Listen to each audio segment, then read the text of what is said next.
my slide transfers come through. Did you look at my presentation at all? Did you look at my presentation?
Some folks that'll be coming back in here over the next few minutes as we get started back, but if we don't start at some point, we're never going to finish. So our presenter at this point now is Mr. Frank Norton Jr. He is the CEO and chairman of the Norton Agency, and if you are like me and live in Northeast Georgia, you have seen a Norton sign somewhere, usually 3 or 4 of them, just about in any direction that you drive. But the Norton Agency has certainly been a mainstay of Northeast Georgia in the real estate market for years. Very well respected agency there, and Mr. Norton Jr. has done an excellent job of continuing the family legacy that his father and family had built before he got there. But one of the interesting things that I think he does, that their agency does every year, is issue kind of an annual report talking about the economy and a lot of different factors dealing with real estate and housing and just a lot of other bits and pieces that makes for very interesting reading. And we thought it would be appropriate to invite him here this afternoon to be with us. So Frank, thank you for taking the time out of your schedule to be here, and we look forward to hearing your comments. Thank you, Mr. Chairman. I'm a Georgia Tech research nerd. So, any Georgia Tech fans out there? Well, my parents, so the bottom line is my parents went to Georgia. My father went to Georgia. My mother went to Georgia, but parents always want something better for their children than they had themselves. So, We I look at the- appreciate your comments and glad you could be with us. Thank you. yeah, I look at the real estate business from an economist standpoint, a nerd standpoint. And so what I have done over the last, my brother and I own a 91-year-old insurance real estate company based in Gainesville. But it's more than that. We provide information to our clients in the communities that we serve. And so we have a variety of businesses, but we really follow the engines of growth. And what I thought I would do today is talk about the engines of growth as it affects housing, and then some challenges that we see in the housing market today throughout the state of Georgia. And I think you already have this presentation, but I viewed Georgia in three markets. So you're talking about two Georgias. I really think there's three Georgias. There's the five-county region of Atlanta, Georgia, the core. And then there is a ring around Atlanta which is experiencing different demographics, different growths, different challenges, and different real estate challenges. And then there's the rest of the state. So if we were to just look at the population, and again, think about core, ring, and the rest of the state, you can start to see Atlanta certainly has, that core has a heavy density, except that what we're seeing is that ring is catching up, and then the rest of the state. So if you look at the rate of growth is faster in that outer ring, which is affecting the suburban Atlanta and then the ex-urban of Atlanta. And that's starting to put housing pressure and job pressure as we see it. If we look at the average age, it's a higher average age. Atlanta was attracting all of the millennials. It's got the heaviest four-year college graduate, which is the benchmark that I looked at, was in Atlanta, and yet look how far the rest of the Georgia is lagging. Average income, which is affecting house price, has stayed relatively same in the core, but in the outer ring, it is catching up and is almost equal to that, and you can see the disparity that we see in a housing standpoint of the rest of the state. And then the housing starts. Now, at the peak of the recession, we had 65,000 housing starts in Atlanta, Georgia. We were permitting something along the lines of 90,000 houses throughout the entire state of Georgia. And today, we are only permitting a fraction of that, somewhere in the 35,000 range, but the majority of the new housing growth is in that outer ring of Atlanta, Georgia, not in the core. This is single-family and multifamily houses under construction. And so we're going to see a population surge in and around that core, and then then over a period of time, 20 years from now, there'll be another ring around Atlanta, Georgia, on those outlying ex-urban counties.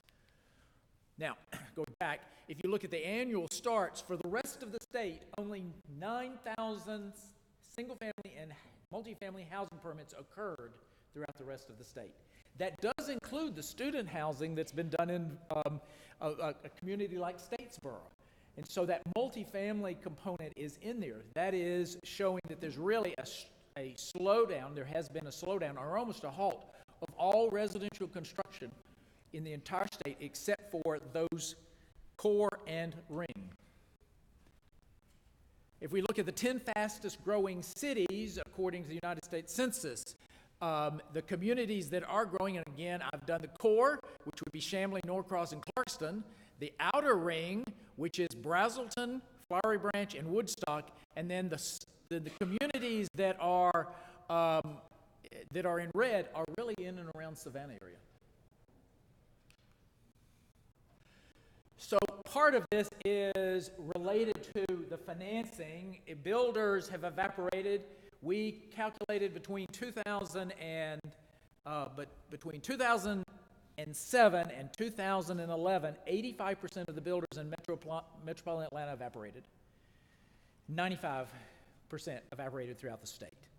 Some of that's coming back in the Atlanta area. We had heavy bank foreclosures, and what I did, and you'll see a series of Georgia charts, and what my staff has done is kind of built some heat maps for the state of Georgia. This is the bank closures. Yes, there's a heavy amount of closures of banks during that period of time in Metro Atlanta, but it also affected around the state. If we look at the job announcements, these are job announcements of 100 employees or greater in the state of Georgia since 2009. You can start to see some patterns. These are the ones that hit the radar, but there's also a number of other good, strong jobs that are being created in Athens and being created in Cartersville. But if you want to look at the concentration, of course, the concentration is in Atlanta, but if you draw a line straight up and straight out, that represents 48% of all jobs all new relocations or new jobs coming to the state or job expansions. So the majority, let's see if I can do this again, heavy growth in that section of Georgia. Yes, we have tremendous job growth in and around Savannah and Columbus, but it's fairly scattered in every other community. We have what I would call supercharged developments that are happening in each one of these cases. Now, understand, when we attract a job, for every 2 jobs, we need a house or a rooftop. It could be an apartment. And so when we attract somebody like the SK plant in Commerce, SK plant in Commerce is going to spend $1.6 billion. They're already under construction. $1.6 billion. The entire tax base of the city of Commerce the entire tax base is only $670 million today. And one industry that's going to employ 2,000 people. 2,000 people means that we need 1,000 dwelling units somewhere, and there is a 2-month supply of housing in Commerce. So as we start to continue to recruit people from out of the state to our community, we have to balance that in affordable housing. Facebook, Covington, $40 billion. Switch, data center in Douglas County, $2.5 billion. Caterpillar is already up and running. They spent about $500 million. They're going to spend another of that as they expand. The Kia spent $1.2 billion. The Baxter spent in Covington $1 billion. And then we have being able to calculate the amount of investment for business in the Savannah area. Probably all of those combined. So we also want to look at where the future industrial growth is. And the industrial growth is the industrial developers like Patillo and others who are building buildings to attract industry into our state. So what we have is 4.5 million square feet of under construction space in the I-85 corridor. There is another 14.5 billion proposed. They have less than a 5% vacancy. So they don't have very many buildings. They're building, and they have a tremendous growth amount. In the Columbus area, another 2.1, and then 10 million proposed in the Savannah area. That's a number very hard to keep track of. Heaviest growth is along that I-85 corridor from Columbus all the way up through our state into the next 2.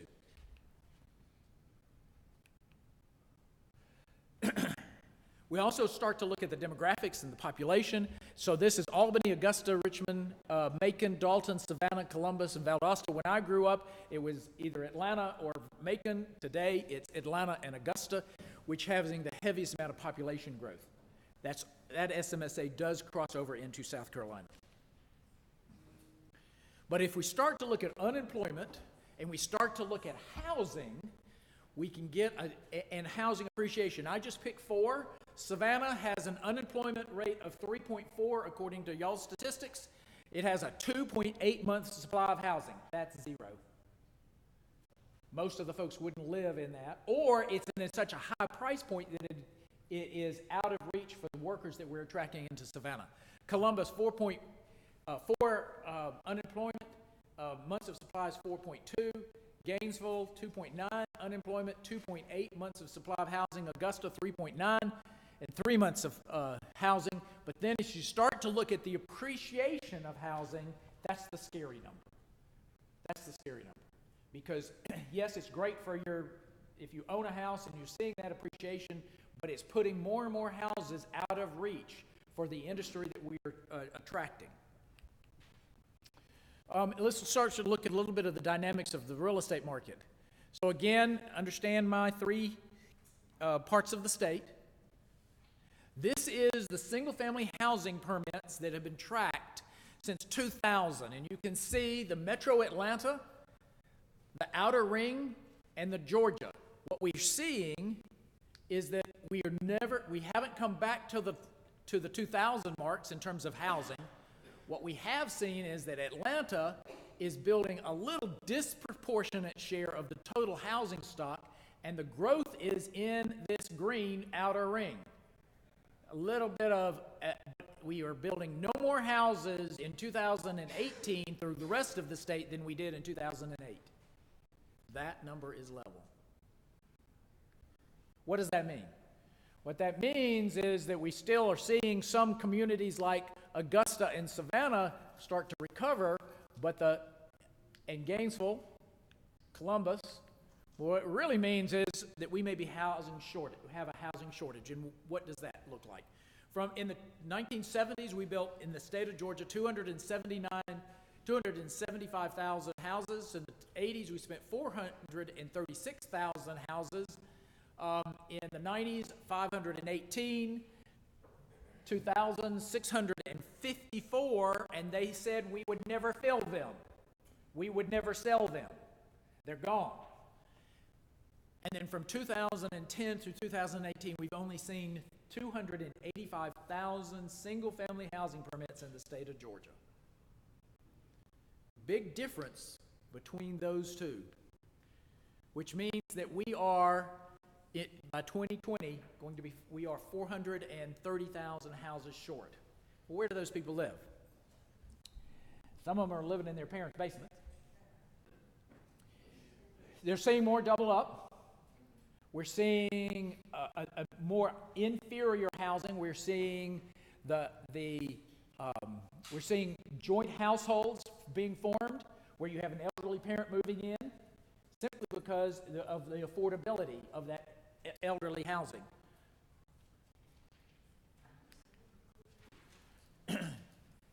And then there's the price. In 2011, the average price single-family house, according to the MLS services that we surveyed across the state, the average price was $162,000. In 2018, it's $301,000. That's appreciation. That is becoming unaffordable for the bulk of our state. Average price home sold in 2018 in Atlanta was $323,000. You can see the outer ring for Forsyth, Cherokee, all the way to Henry. It goes from $215,000 in Henry up to $385,000 in Forsyth. Forsyth County's houses in the last 6 months, Forsyth County's average price house since January is now $408,000. Highest price of any community in the state. And then if we look at the other parts of the Georgia, the lowest would be Albany, followed by Valdosta, and then Savannah, highest of that number at 225. So here's some housing patterns that we are observing. So this is where we're seeing the heaviest concentration of multifamily housing. Multifamily housing, some of it is student housing, some of it is workforce housing. Again, the coast would be workforce, Valdosta would be elderly, older adult. The Army base and the Kia plant creating some housing hotspots in the Columbus area and the Augusta area and the Athens area and then Statesboro. Modular homes. I am starting to become very fascinated with modular homes, and we all need to look at this. Those of you in rural Georgia, I took a trip through Savannah all the way back to Gainesville, and I never went on a major road. I wanted to go through as many small communities in March of this past year. And one interesting observation is that all of the mobile home lots were slap full. Every mobile home lot was slap full, and it's like car dealers. You know, car dealers are doing well when there's lots of cars on their lots. And what I realized is that we lost the builder components in South Georgia, in rural Georgia, in West Georgia, and it has been replaced by the mobile home product. That is the way you get a new home in those communities, because you don't have builders to be able to build. So that's the concentration that we're starting to see on modular and mobile homes. If we start to look at specifically, there are 394,000 mobile homes. That's 12% of the total housing, this is according to the census, in the state of Georgia. Manufactured homes are inspected. They have a different set of standards. The median household income in Georgia, manufactured home, is $24,000. And then if you start to look at what's being put through, this is a 1990 through 2018. We are starting to see an upswing in mobile homes being permitted and put into our state. It has replaced the traditional stick-built housing in many parts of through the state of Georgia.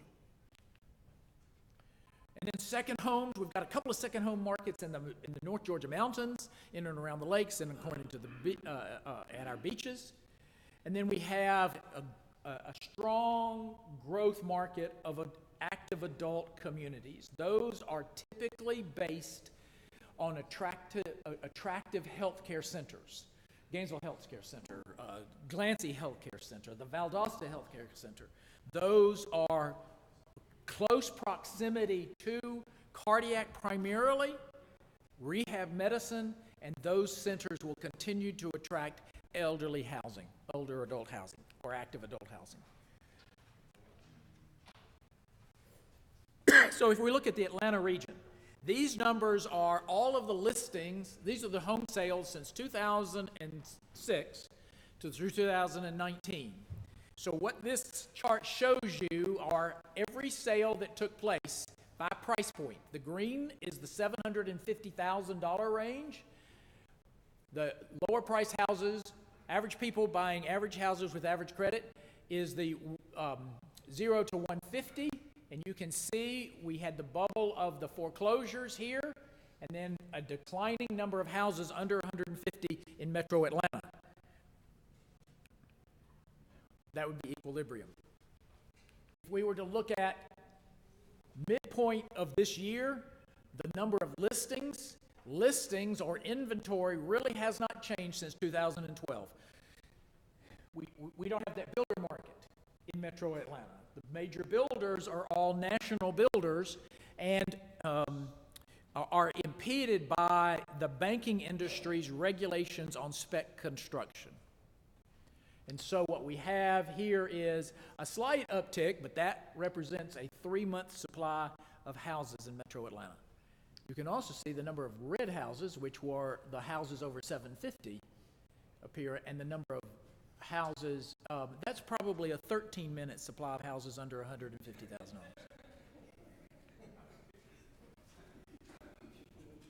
You can see by price point, this is 0 to 150, all the way to 750.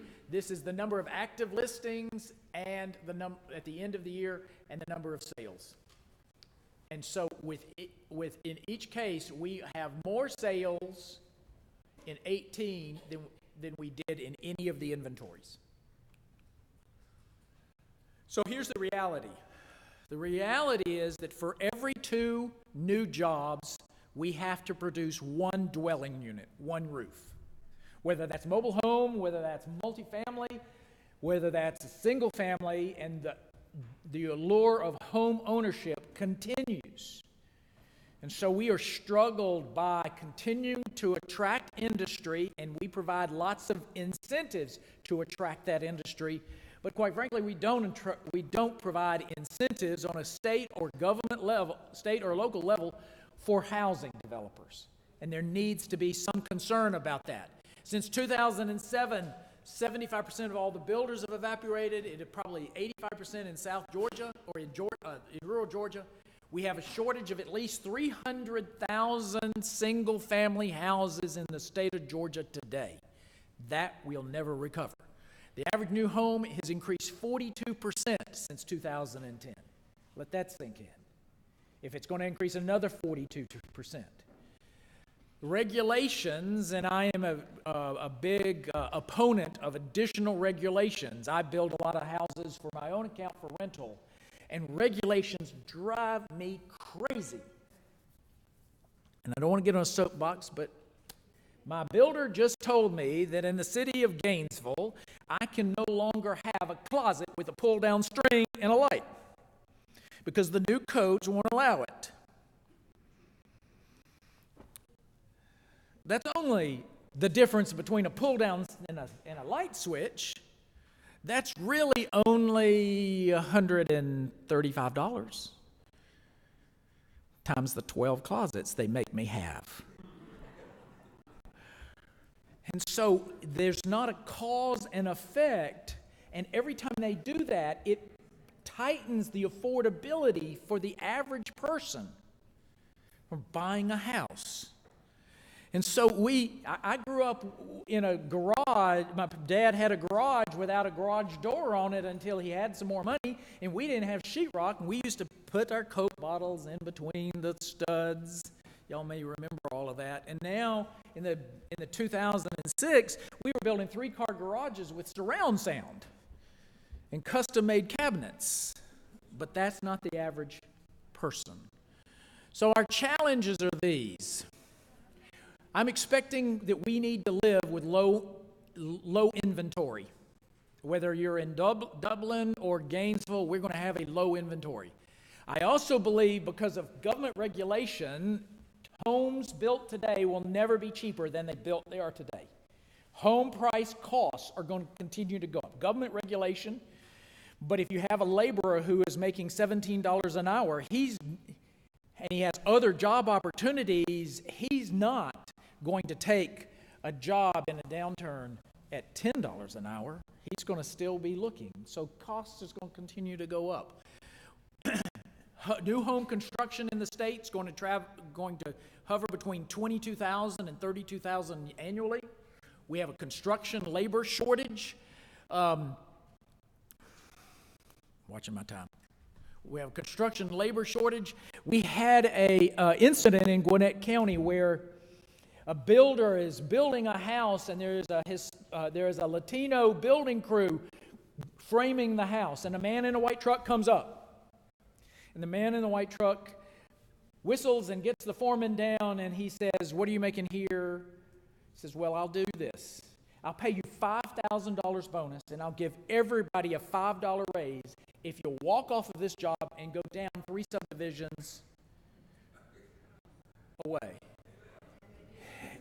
And you got 5 minutes to make a decision. The foreman whistles, they all come off, they grab their trucks, and they go down.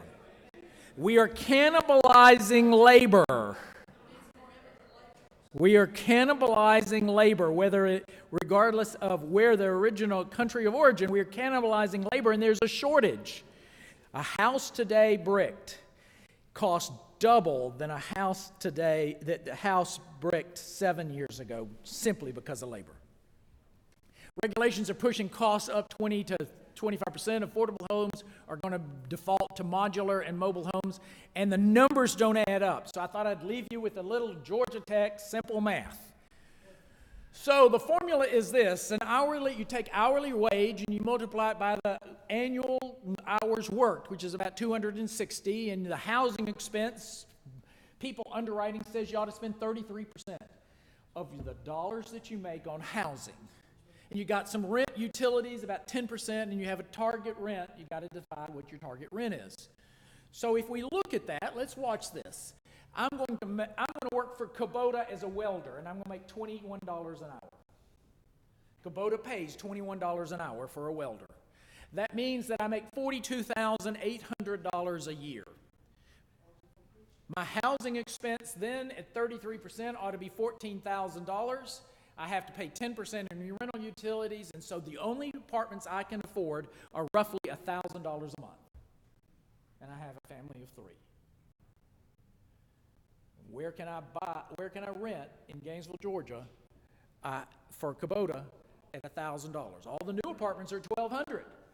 So I have to get inferior. So what if I don't make 21? What if I make 16? it's even tighter. So this is a good formula. Now, if I were going to purchase and I still made the same amount of money, my housing expense is $14,000. My homeowner's expense is about 25%. That's taxes, insurance, repair and maintenance. No, you can't have an HOA in that number. My net housing expense is $10,000. Now, it'll work a little bit better because my housing monthly payment can be $883, and I can afford a $164,000 mortgage. The problem is I got to come up with 10% down. Where am I going to come up with $16,000? I can't come up with $16,000. And I have a 675 credit score. It's hard to have that calculus of 16,675 credit score. So when you have less, it's all going to be, the numbers are going to, but it's a good formula to look at. And here's another formula. And this is why houses are not being built today. So sale price of a house at $310,000. That is not average people buying average houses, but I used that number. A house that costs $310,000. The commission, now I'm in the real estate business, I'm going to charge a commission. So you got to build that in. That's $18,600. My construction cost is my construction cost for a 2,600 square foot house is $77 a square foot. That's $200,000. If my lot is $55,000, my interest for the construction is $6,000, my clearing and grading is $15,000, and my gross margin is on that $310,000 house. Mr. Builder has only made $15,000. That's why I'm in the real estate business, not the building business. But that's why the numbers don't add up. That's why I have to figure out something. I have to build a cheaper house. My wife's now going to be my real estate agent. I'm going to find a lot that's an orphan lot, and I'm going to pay $40 because I can make a little bit money. And I'm going to ask $310. I'm going to ask $325. We have an engine in this state, and we have an engine in this state.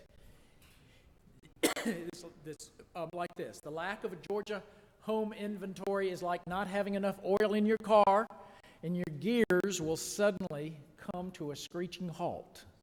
We have to balance the industrial and business recruiting with a housing solution, whether it is in Dublin or Valdosta or Albany, for all of those medical employees we're getting at Clancy.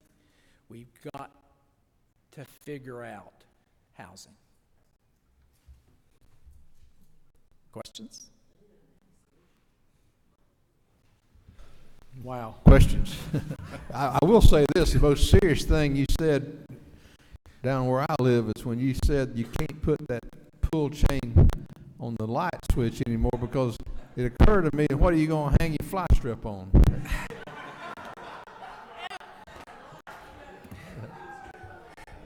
Big deal down. Can we build that into the codes?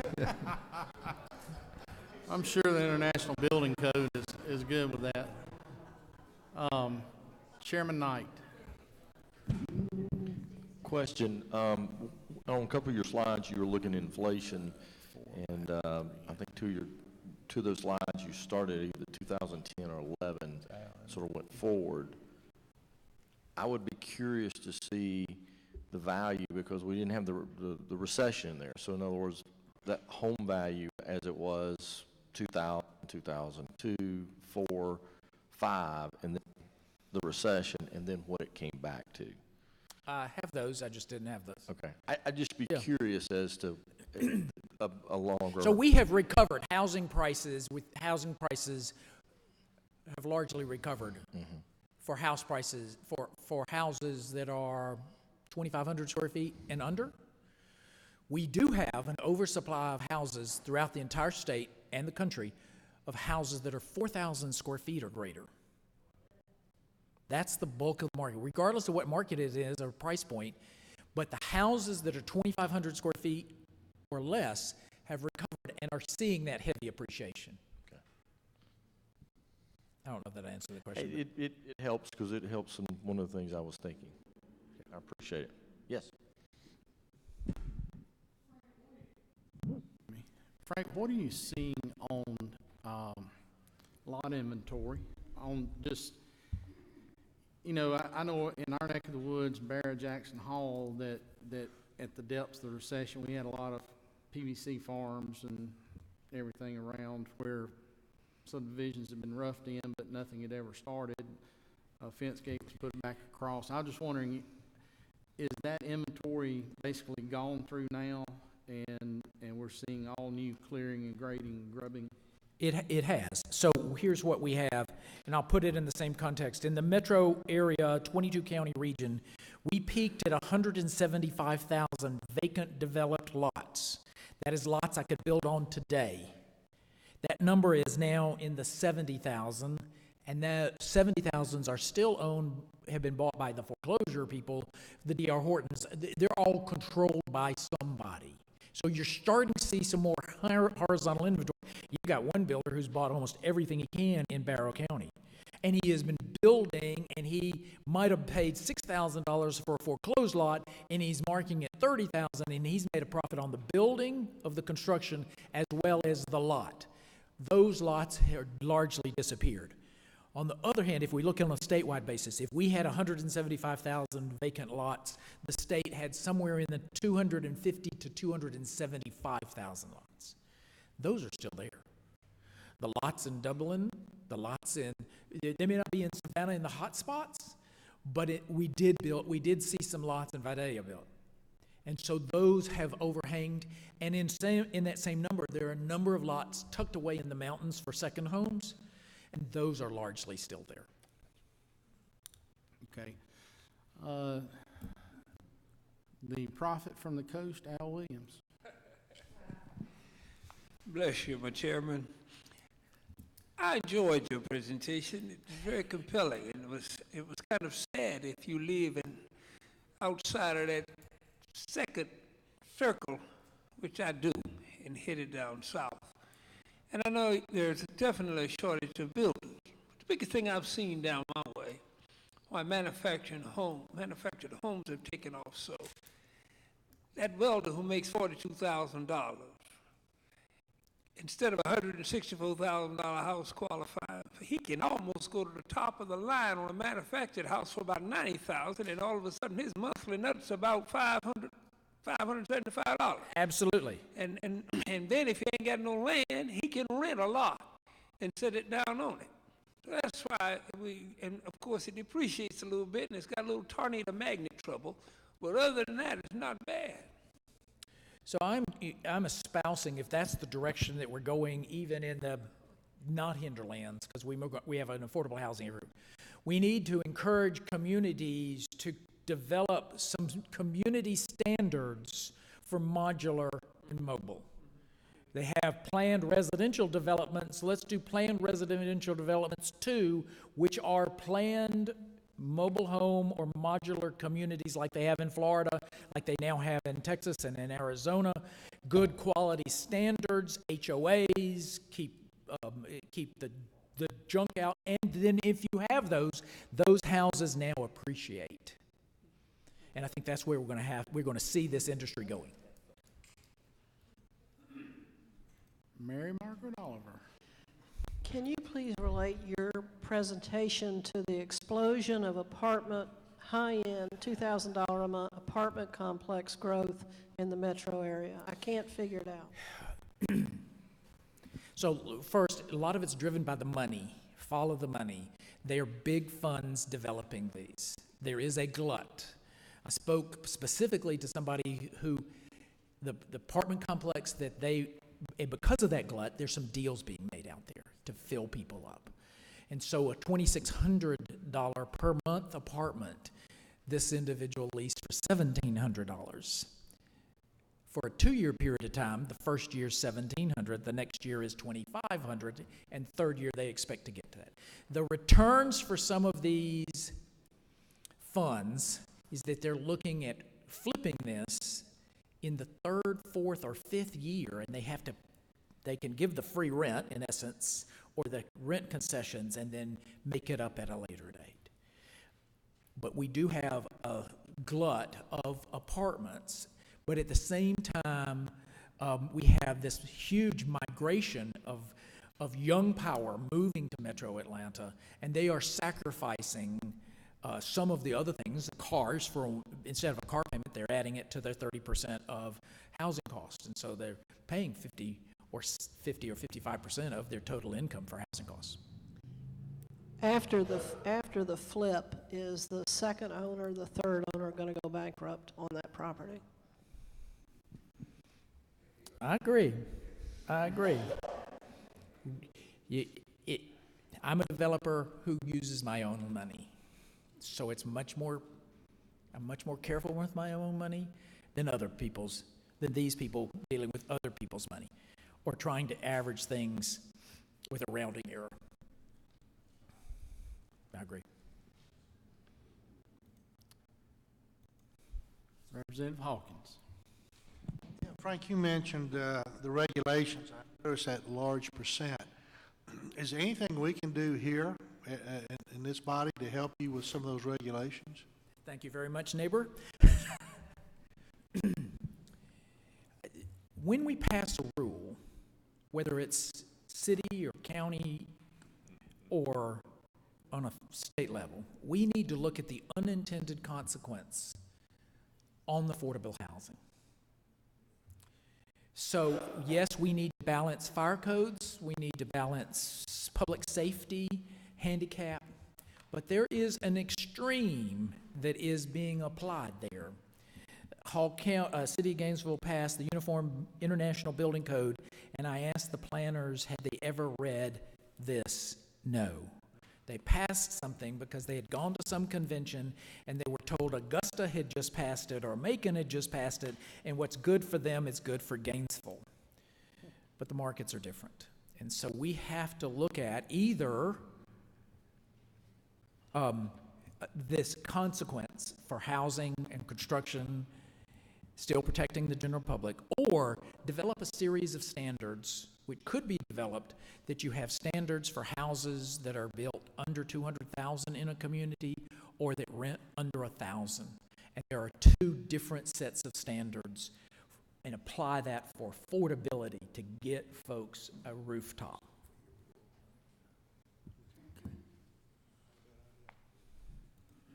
Chairman Martin. Thank you. Thank you for the presentation. Looking a little further at the ancillary things, the indirect things that are affected by this, I think it would make sense that with the increased housing, rooftops would be increased services necessary, both sewer, water, roads, Schools. education. Yeah, that was one of the dramatic policies for education.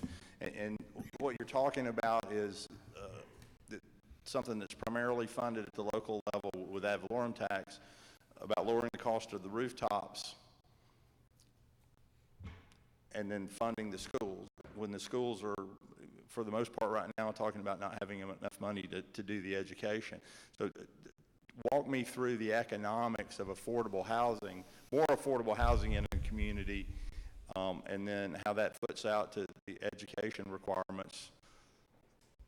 So, have you taken that? I mean, just take me through the economics of that. well,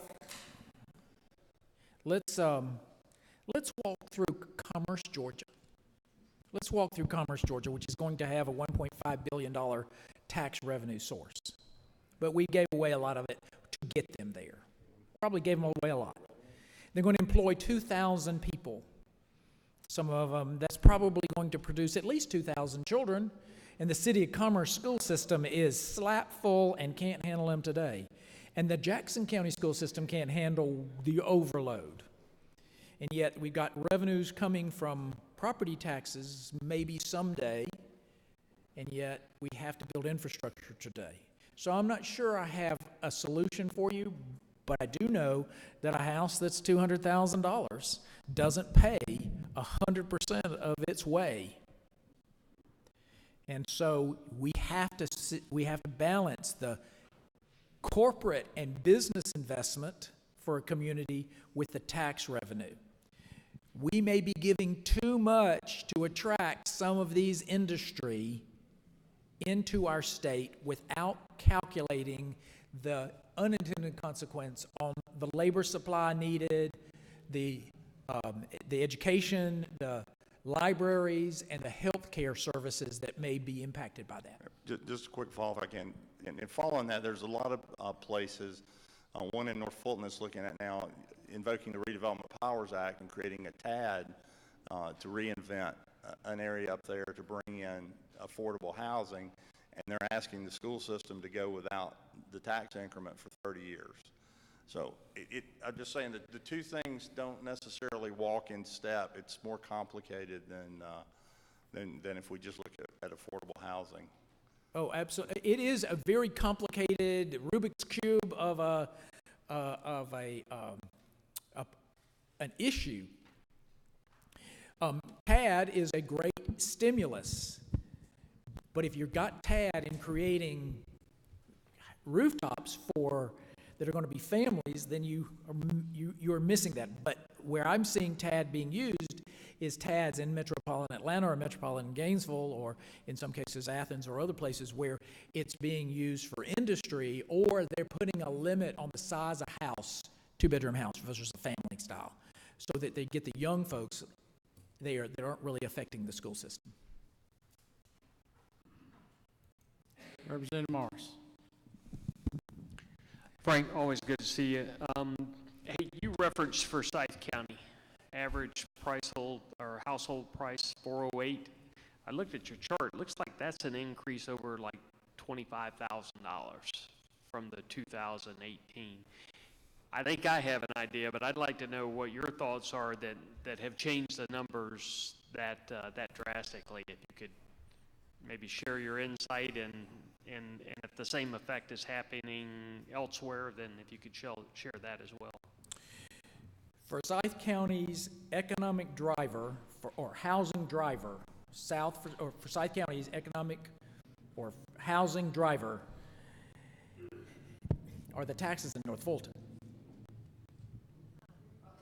Are the taxes in North Fulton? Because you can go, you have a imaginary line between Fulton County and Forsyth County. And you have a price difference of probably $100,000 in new house. You have a great school system, great test scores in Forsyth, all new schools. And so as North Fulton continues to become overtaxed, South Forsyth is going to continue to grow. And now with the retail that's supporting that, now with the widening of Georgia 400 for ease of access to employment, you're seeing an uptick in housing in South Forsyth and now moving into Central and North Forsyth. Forsyth County, unfortunately, is a bedroom without a whole lot of industry, but that will change over time as those captains of industry who are living in Forsyth say, let's move up this way.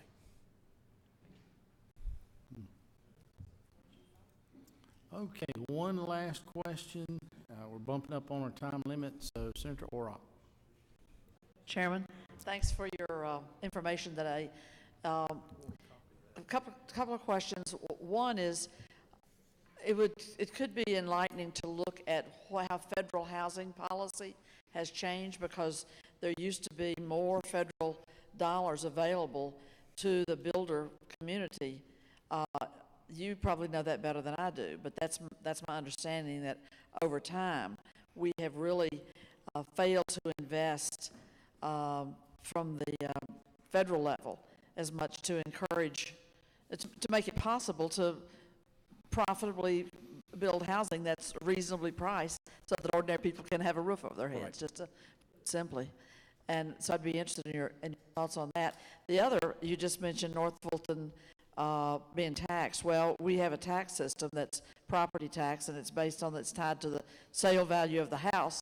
And hey, throw up our hands, because it seems to create more problems than it solves. And you're trying to run a school system in poor old little tiny county in South Georgia, and they don't have a property tax base to support it adequately. And then up here in town, people feel like they're being taxed, because the person moves in next door to me and puts in a saline pool, and I didn't pay anything near that for my house, but my taxes go up. So you got to look at the underlying approach to property taxes too, and what it's based on. And other states are doing it differently than we are. So I'd love your thoughts on both of those. So let's take this last one first. I said that the best marketing tool for South Forsyth is North Fulton, Texas. It hasn't slowed down growth in North Fulton.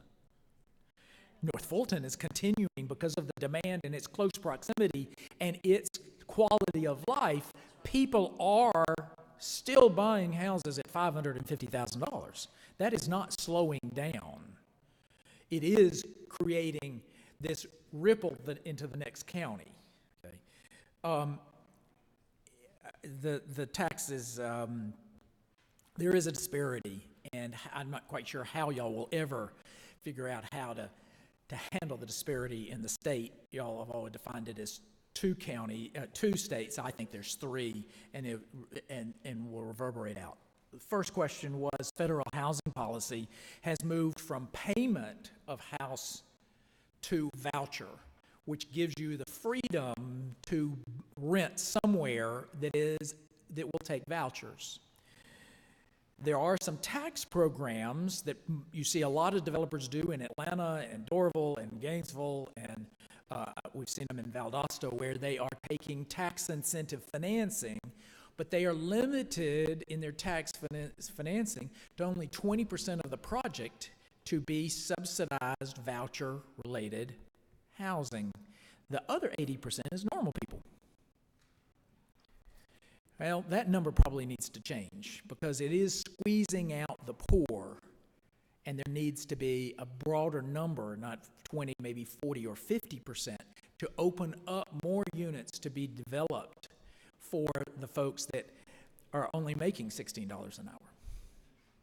That is one federal program that may be able to be changed.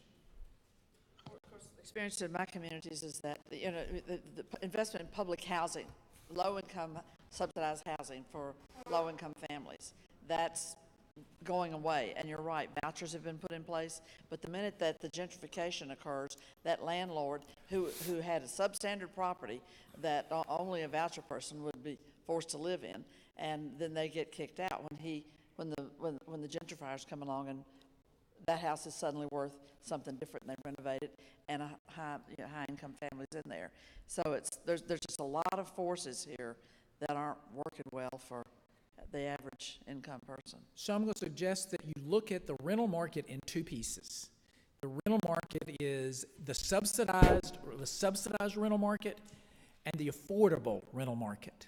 The subsidized might be $750 and under, and the other component, the non-subsidized but affordable, is $650 to $1,000. We have no vacancy in either one of them. A teacher cannot find a housing for the housing unit for the $38,000 they make in the Hall County system. I showed you 42. Well, a teacher makes less than that.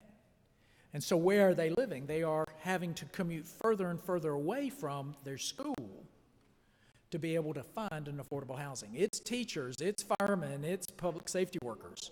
It's the workforce, average people with average credit, hard-working people priced out of the market. So look at the housing market in two pieces, and we're short on both. And you didn't come here with a solution, did you?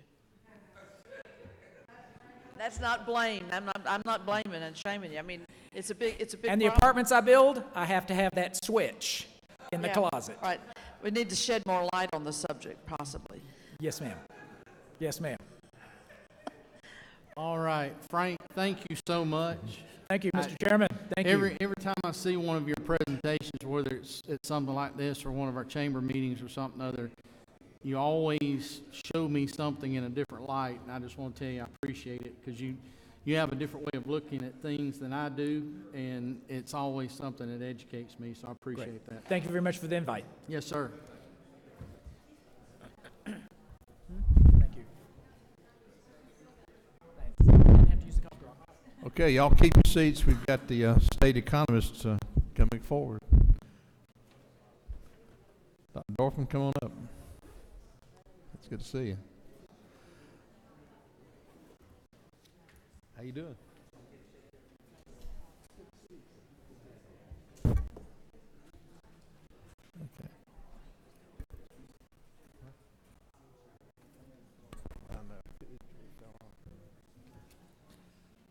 It's a pleasure to introduce this new state economist appointed by Governor Kemp. Jeffrey Dorfman is not only an economist and author, but he's also a professor and teacher at the University of Georgia.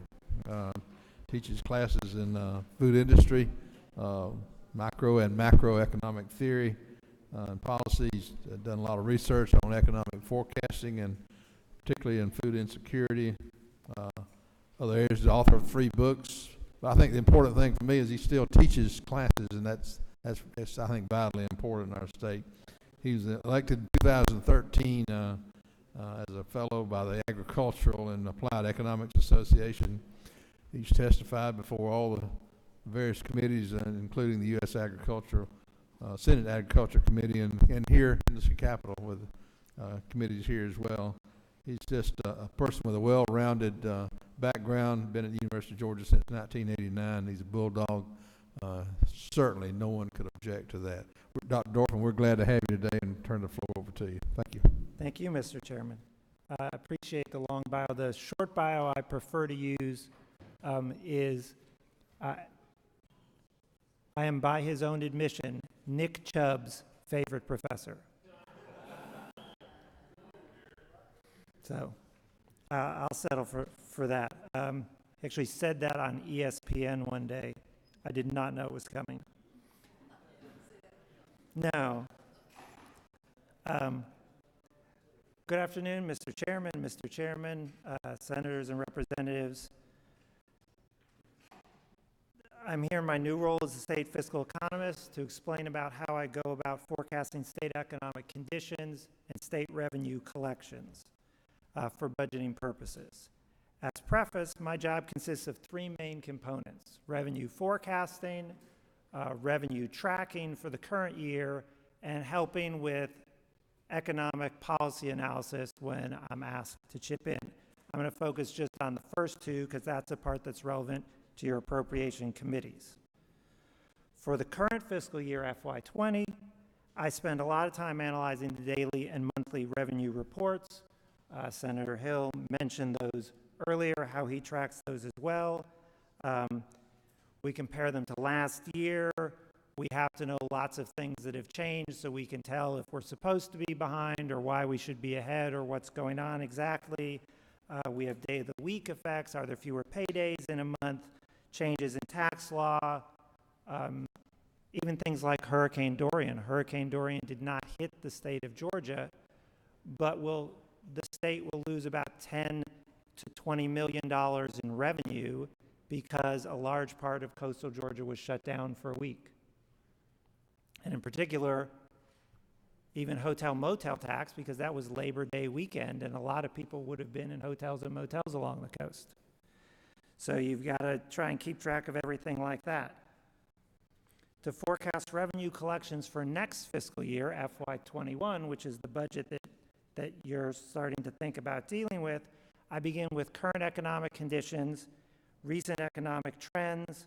I rely on economic forecasts from other sources, what other economists are forecasting, and my own economic forecasts of conditions next year. I then look at a set of scenarios for economic growth in Georgia, and I build those for the 4 main components. I look at income tax, I look at corporate taxes, look at sales taxes, and I look at the motor fuel taxes. All those things are potentially growing at different rates, and you have to account for all of those. Plus, then you've got about 40 smaller categories to keep track of.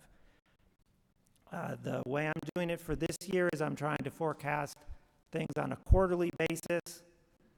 I have scenarios where we do have recessions. I have scenarios where we don't have recessions. I have sort of more moderate growth, kind of revenue slowing, but not quite a recession. And I'm essentially doing a weighted average. I assign probabilities to each of these different scenarios, average those based on the probabilities, and come up with sort of, if you will, my own consensus forecast across all these different possibilities. I also want to emphasize I believe it is important to be conservative in revenue forecasting. If more revenue shows up than expected, lawmakers such as yourselves can happily allocate that money in an amended budget or legislate its return to taxpayers. But if revenue collected falls short of predictions, then budget cuts become necessary, which often carry with them considerable disruption to both state agencies and to taxpayers who rely on the affected government services.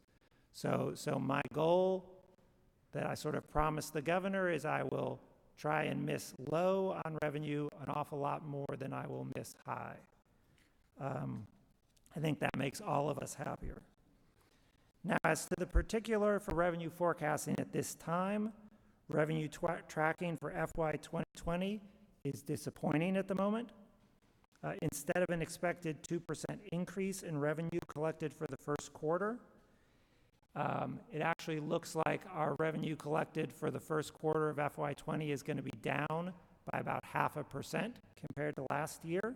You may not have seen them because you've been busy with this hearing, but I peeked at my phone and got today's latest update. We have almost all the money in for September, so I have a pretty good feel for where we are. Even accounting for the tax cut in individual income taxes and the large reduction in the state's share of the TAVT, revenue is falling short of projections. We'll know better in another week or two, but it is definitely a reason for concern. In terms of FY 21 revenue projections, I'm still at work firming up my revenue forecast for the governor's budget. I can tell you that I am factoring into my predictions about a 50-50 chance of a mild recession during calendar 2020, likely beginning early in the year. While it is no means certain that the state of Georgia will enter a recession, it is a possible scenario and so must be accounted for in that sort of average that I talked about. In addition, the scheduled next phase of the income tax cut would reduce FY 2020 revenues by about $250 million beyond the revenue reduction for the rate cut that already went into effect. When combined with the reapportionment of TAVT in favor of local governments, Georgia's economy needs to grow this year by 2.5% just for state revenue collections to stay even with last year. Given the forecast for the national economy to grow at 2% or less over the next several years, I believe it is clear that Governor Kemp's approach of preparing preemptively for a tighter budgetary climate is the correct one. To the extent that I can give you any positive news, I would like to reassure the committee that any recession we do experience will not be even remotely similar to the recession of 2007 to 2009.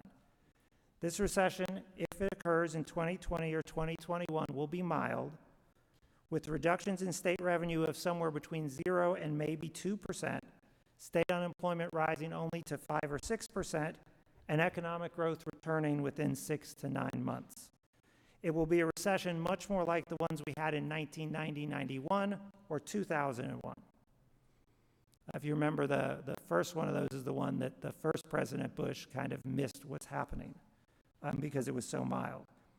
The RSR has more than sufficient funds to see us through any forthcoming recession, and the state of Georgia's finances remain strong. Thank you, and in respect of knowing that I was at the end of the day, I tried to keep my remarks very short, and I'm happy to answer questions.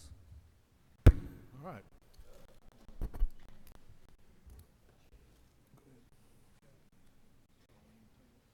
Representative Taylor.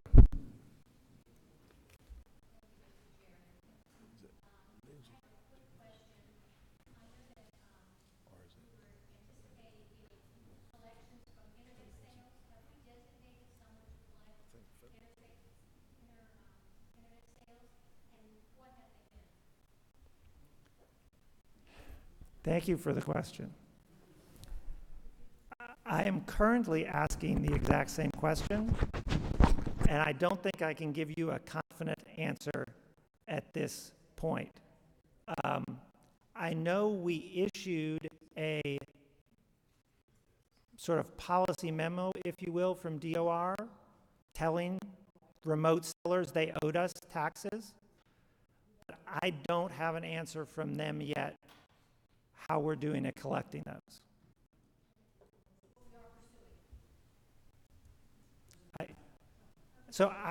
I either sit in an office at the University of Georgia or at OPB. I am not in DOR. That's a question I'm afraid you'd have to ask DOR. Senator Tippins. Yes, sir, I appreciate you being here. I have a question about projected economic benefits. It's my understanding that they calculate the amounts of money spent, but also the economic benefit often is multiplied with a multiplier, which can vary. My question is, how do they determine that? And from some of the multipliers I've seen applied, it looks to me like if you put a multiplier on every action in the state of Georgia, it'd probably be 3 or 4 times what the GDP of the state is. So how do you really get down to where the reality of economic benefit is without assuming multipliers? So, Senator, first I would like to say that I wish all my economics students understand economics as well as you do. When we project potential economic benefits from some policy change, there is first a direct effect, and then a multiplier is used to estimate the indirect effects. So in other words, if we give a tax break to a new employer to build a factory that's going to create 1,000 jobs, those people are going to take their earnings and spend them in stores, and those stores will have extra business, so they will hire extra people. And those extra people with new jobs will spend money, and that's what the multiplier is designed to capture. You are certainly correct that some people, when they estimate the potential benefits, use multipliers that seem, shall we say, optimistically high. You are also correct that it is not appropriate to put a multiplier on everything. You should only apply a multiplier when the original direct effect is something that is brand new, that has come in from sort of outside the Georgia economy. So you're right, we heard earlier today, agriculture has a certain number of jobs and supports a certain number of jobs. The hospitality industry has a certain number of jobs and supports a certain number of jobs.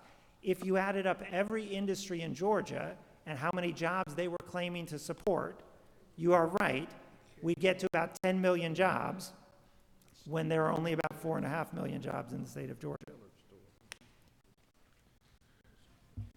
Well, it's a puzzle to me because, I guess everybody knows that economic activity has a halo effect because the money changes hands several times in the chain of commerce. But do you count that on every step? I realize that when you bring new business into the state of Georgia, to the extent that that provides new jobs in terms of money that goes into the state or services or materials bought, that's commerce that adds to the state economy. But it just troubles me when I see some of the economic benefit that has multipliers. It's hard for me to understand it, but I'm not an economist. So, Well, I think you understand economics well, and I will offer you and anybody else here today, any member of the legislature who wants to send me a study they see with a little question, does this look legitimate or are they inflating things? I am happy to provide you with answers. I have done my share of economic impact studies, and I know a reasonable multiplier and a ridiculous multiplier when I see one. Representative Morris. Thank you, Mr. Chairman. Dr. Dorfman, can you tell me, did the effects of Hurricane Dorian have any economic impact in terms of revenue collections that might be affecting our numbers? Or maybe better stated, was it when tourism stopped on the coast, when we expected that storm to come in, was it a measurable effect in that? Okay, thank you for the question. So I have estimated how much I think it will cost us. We will see that money coming in or not coming in for the most part in October, because September sales taxes will come in, so there's sort of a lag. So I can't measure if I was right yet. Also, when you average close to $2 billion a month, an effect that's 10 or $20 million, I'm never really going to be able to prove to you whether I was right or not. But to the extent that we'll see it in the next 2 or 3 weeks. Representative Oliver. A $3 billion reserve represents approximately 10% of our budget. How many states have greater than 10% in reserves of their state budget? So that is a good question, and one that a state economist who has been working more than about 8 weeks might know the answer to. I know it is more than most, but I can't give you a specific number. Here's a harder question. What should be our opportunity to use our reserves, giving a small recession? What are the rules you would advise? That is also an excellent question, but that is one I shall not advise. I forecast how much revenue there is going to be. I estimate the effects of different economic policies, but nobody elected me to decide how to spend the money. That is not my place. The rules nationwide vary widely. There's a Pew Trust report out that I can actually send you the link on that every question you've got about other states you can answer, but it's all over the board. The fascinating one is Missouri, where literally there is essentially no way to ever spend their rainy day fund. Like, yeah, money can go in, it can't come back out.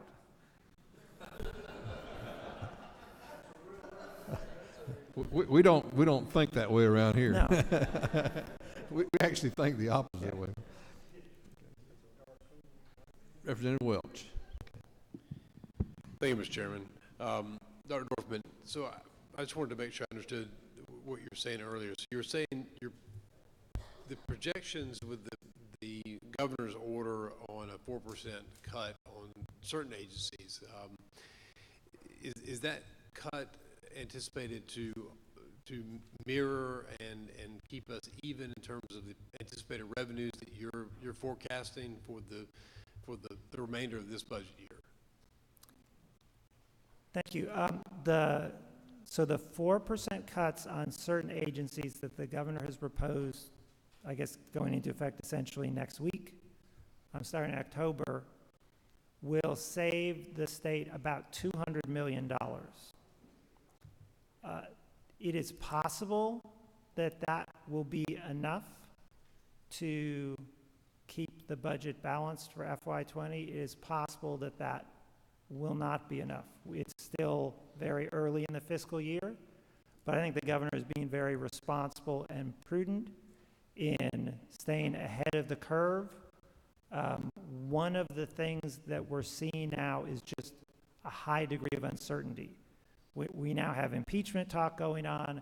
We have the trade talks with China, which it's Thursday, so the news is, sort of average, but on Monday the news will be great, and on Wednesday the news will be bad, and nobody can figure out what's going on.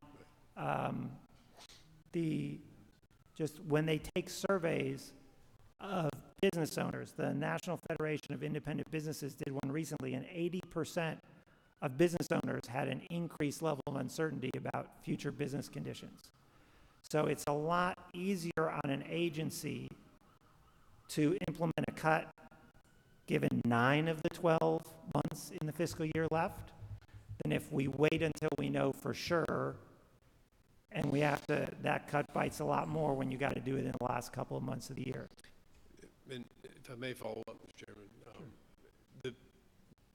with respect to next year's fiscal budget for the 2021 fiscal year, the governor's proposing a 6% cut again. Does that percent cut coincide again with maintaining a flat level across the anticipated revenues that you're projecting for fiscal year 2021? So that we have a balanced budget, revenues are accounted for by actually reducing the state budget by that 6%. Right, so I have not finished my revenue forecast for FY21, and the governor is barely starting to build his proposed FY21 budget. I think it's good to think of the 6% possible cuts to some agency as prudent, responsible, as priority setting. Remember, this is not everything. We have a certain amount of money to spend. This legislature has been very interested in returning tax dollars to taxpayers, and that means the governor needs to set priorities and make sure that there is enough money for the agencies such as K through 12, where he has boosted funding. Thank you. Representative Strachen. Thank you, Mr. Chair. Thank you, Dr. Dorfman, for your presentation. Just had a question about your belief of the possibility of a mild recession next year and what maybe the reasons are that you've observed that leads you to that. And then second part to that would be, are there any factors or developments which might occur, say a trade deal or something like that, that might impact your forecast as to whether or not that mild recession is more or less likely? Thank you. Yes, that's an excellent question. So what we have is economic growth in the nation as a whole is so slow right now, at somewhere around probably 1.5% per year, that any negative shock can easily tip us into a mild recession. That shock could be political uncertainty. It could be trade talks with China collapsing. We have to factor in the fact that Germany is already in a recession. A couple of other European countries are probably in a recession. We have who knows what going on with Brexit, which is one of our top trading partners, the United Kingdom. China is probably in a recession. So bad news from those countries, and while we do run a big trade deficit, we do also export a lot ourselves. So weakness in the UK, in Germany, Europe as a whole, China, those are exports we don't get because those countries are struggling. All those things are the sort of things that are, if something tips us into recession, it's probably something on that list. Similarly, Europe could rebound, Brexit could go smoothly, China and the US could kiss and make up, and we could go along and keep growing at 2%, and nothing bad could happen. And I don't think there's any economist that'll know which it's going to be until after it's already happened. Senator Lucas. Since you are giving us doom for 20, what happens? If I'm not mistaken, I think the governor had recommended that teachers getting a pay raise next year. And now you're telling me that somehow we might be $200 million in the hole. What is going to make us go $200 million in the hole? Okay. So far this year, with almost 3 months of data, sales tax collections are behind where we expected them to be. And sales tax in September is actually below September for last year. Income tax collections are down over 3%. We're not sure exactly why, right? We don't get that level of detail. Companies just send you in a chunk of income tax withholding. They don't even tell you who it's for, how many employees, whether they laid people off, cut people's wages, cut hours. So we're trying very hard to figure that out. The income tax cut from 6 to 5.75% takes $500 million out of this fiscal year's revenue. The reapportionment of TAVT takes between $150 and $200 million out of this year's revenue. So again, I stress, it doesn't take serious economic doom to make the budget tight. I'm not here telling you that the economy of Georgia is weak or in big trouble. The math is that if the economy of Georgia grows at 2.5% this year, which would beat the national average, state revenue will be exactly the same as it was last year, because we gave the rest of the money back to either the taxpayers or the counties. So in other words, what you're saying, that the bills that we passed that gave these tax cuts are now biting us, coming back to bite us. I mean, you said that. Representative Knight. Thank you, Mayor Dorfman. I guess I'm curious, and again, thank you for your presentation, but didn't you, if you're not completely done with forecasting next year's revenue estimate, how are we coming back to a 6% cut? In other words, if you haven't even finished, how then are we getting to a 6% cut? Okay, so important note, the state economist has zero role in building the state budget. I provide the governor with revenue estimates. The governor, his aides, and OPB build the budget. Whether the governor has any budget cuts in his budget, none of us will know until the governor finishes building his budget and presents it to the legislature in January. The fact that he has asked agency heads for plans for possible cuts does not mean they're going to be in his budget. But not only do we have to contend with those revenue cuts that I just laid out, you also have to remember that there are large segments of the state budget that grow no matter what. We hear all the time that the federal government is about, I think it's 70% entitlement spending, right? It's a $4 trillion federal budget. 1.2 or 1.3 trillion is discretionary spending. Your state budget is worse. 80% of the Georgia budget is basically on autopilot. You and the governor are basically dealing with the last 20%. And some of that 80%, right? K through 12, if there's more kids in school, you pay more money. If Medicare costs go up, you pay more money. If more people are in prison, you pay more money. So those things are growing so fast that some parts of the budget almost surely need to be cut just to keep the average rate of growth in the budget in sync with growing revenue. So amazingly enough, even if revenue collections grow at 3 or 4%, some parts of the budget will need to be cut every year because other parts of the budget are growing at 6, 8, or 10%. Representative Senator Orrick. Sorry. Thanks very much, and thanks for your thoughtful presentation. I think it sheds a lot of light on a lot of facets of what we're dealing with. The $250 million was the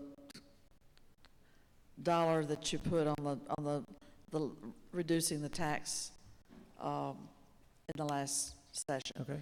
And if as is contemplated that there's going to be a further reduction, what's the cost of that? What would be the revenue impact of that? You may have already told us, but sure, I'm happy to tell you. So the reduction from 6 to 5.75 is $250 million in the 2020? In the first half of FY 2020. It's actually $500 million over the whole year. Oh. And if you do the second quarter point reduction, that's an additional $250 million in the second half of FY 20. So basically every quarter percent is $125 million per quarter, or $500 million a year. So, I mean, and to be fair, right, you in the legislature should remember the Tax Cut and Jobs Act was passed. There was incredible uncertainty about exactly what effect that was going to have on every state's tax collection. That's right. Because of the big changes in deductions and exemptions and everything. And most states figured they were going to get big windfalls. We were going to get extra money because Georgia taxpayers had limited deductions now on their federal taxes, and those would show up on their Georgia taxes. So the legislature actually prudently scheduled the income tax cut in 2 phases because you wanted to see what would happen. So now we have some actual revenue collections, and you will get to decide whether the second half of that cut goes into effect or not. Representative Henson. Thank you. Last question, I think. Thank you very much. I have some great concerns with the budget cuts that we're going to be experiencing starting next week, especially in the area of community health and human services and all, because we've worked so hard to get to where we are, and probably foster care is a good example to use. And now we're cutting people, so we're cutting services. And you know, again, as I said, it took so long to even get the extra money that we needed for foster care, for the folks that are doing it. Why are we doing cuts to areas that are service areas, to people who need the state's help?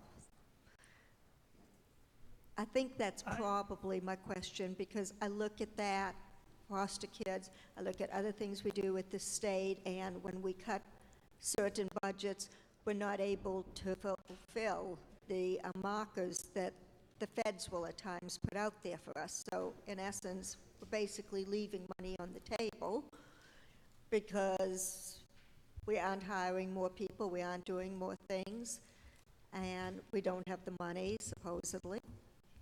And that's just my concern, is the tax cuts coming into areas that are oriented towards the lower income, where it helps them, the service areas. I am sympathetic to your question. I promise you I am looking everywhere I can think of in the budget trying to find money. But in terms of addressing specific budget cuts, I'm afraid I have to apologize. Literally, I don't even have a list of exactly who is or is not getting cut. Again, I work on the revenue side, and nobody talks to me about the spending side at all. Sorry. Representative Martin, last question. Doctor, could you remind me again, you said that the income tax were down the first 2 months of this year by how much? It's 3-point-something%. Okay, so, but in raw numbers, that's, well, the question I have about that is that we do a little of this in the private sector job I have, and what we found is people had corrected after the first shot at the federal tax changes. They had actually corrected their withholding, which could be a reduction. So is it not true? It could be possible that they've overcorrected and they're under withholding, in which case the revenue for Georgia is not going to be impacted in total. You wouldn't know that until they file their taxes next year, but it is one of the macro things that has happened around the country. I know you can't count on that, but is that not something? You're exactly correct. I was actually just in New Orleans for a revenue estimation conference for people all over the country that do what I do in state tax collectors. And everybody's talking about that. Every state is struggling. Everybody's withholding got all confused after the Tax Cut and Job Act. The state of Georgia last year, withholding was short most of the year, and we had a tremendous revenue collection in April when all those returns came in. We're actually a little concerned now if some people made payments in April and filed for extensions. We think this year we're seeing those same people file their actual returns and collect refunds. They overpaid in April.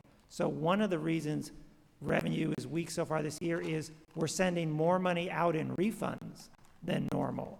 We think that may be paying a little bit for April, but we have no idea.